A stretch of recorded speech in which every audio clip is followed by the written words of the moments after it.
Sebelum saya akan menjelaskan cara penggunaan timbangan analitik yang benar, saya akan menunjukkan terlebih dahulu bagian-bagian dari timbangan analitik. Yang pertama ada kaca perisai yang bisa dibuka tutup dengan pintu yang digeser.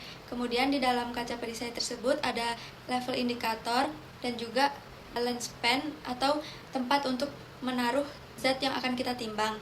Kemudian di bagian depan terdapat display yang menunjukkan angka penimbangan. Kemudian di bagian kanan dan kiri terdapat tombol tar dan di bagian tengah terdapat tombol power. Kemudian di bagian bawah terdapat kaki-kaki untuk penyeimbang dari timbangan tersebut.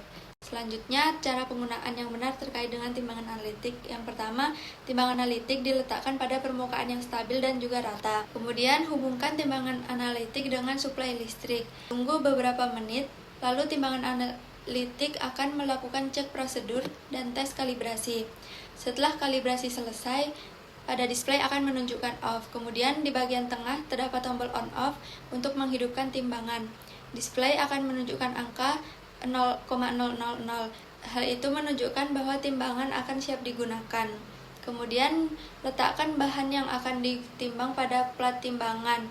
Hal ini bisa dilakukan dengan membuka terlebih dahulu kaca perisai yang ada. Kemudian setelah stabil, display akan menunjukkan berat bahan yang kita timbang. Setelah mendapatkan hasil, kita dapat mengambil bahan dari timbangan, kemudian tekan tombol on off untuk mematikan timbangan. Timbangan dalam keadaan standby, layar display menunjukkan waktu. Kemudian setelah dilakukan penimbangan, cabut aliran listrik apabila proses penimbangan sudah selesai. Oke, selanjutnya ada pipet ukur. Untuk pipet ukur ada 3 tipe.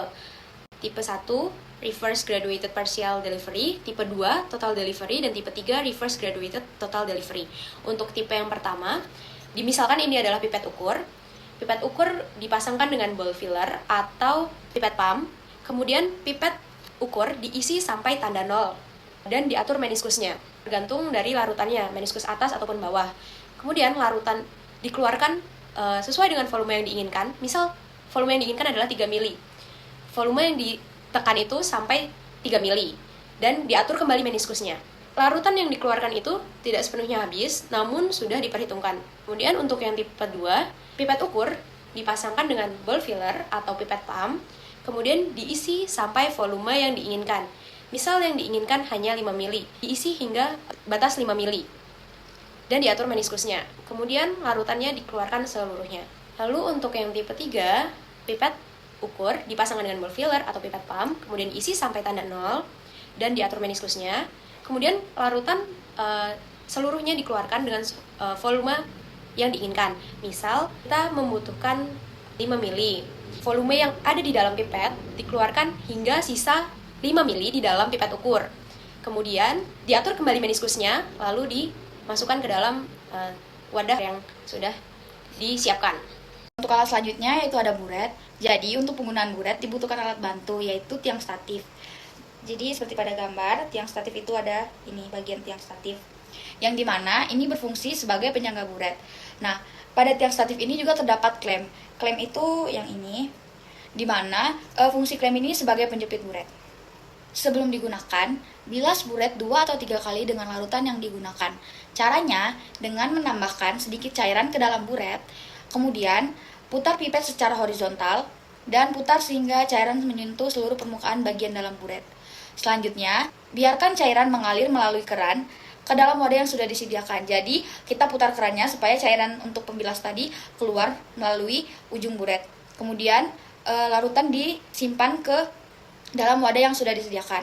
Kemudian, jika sudah, jepit bagian tengah buret dengan klem yang ada pada tiang statif, kemudian dipasang pada ring stand.